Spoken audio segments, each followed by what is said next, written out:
জনমৰ লগে লগে সুৱদীৰ অসমীৰ মাতে অসমীক চিঞৰিলো আই। যিদিনা মুদিম চকু সেইদিনাও যাওঁ বুলি কৈ যাম।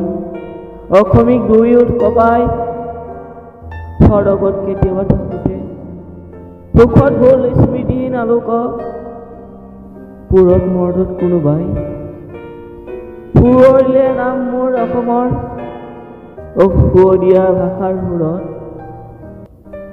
চিনি পাম বুজি পাম আমন সৰগতো মোৰ এই ভাষা অসমীয়া। সৰগৰ গীত এৰি শুনিম দোকান পাতি অসমৰ গীতটি সুৰীয়া।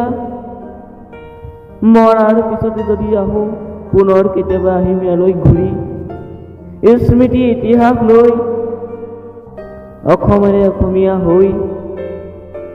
পাওঁ যদি তোমাক তুমি ৰবা ছায়া হৈ মোৰ কাষত এইবাৰ আগৰ দৰে।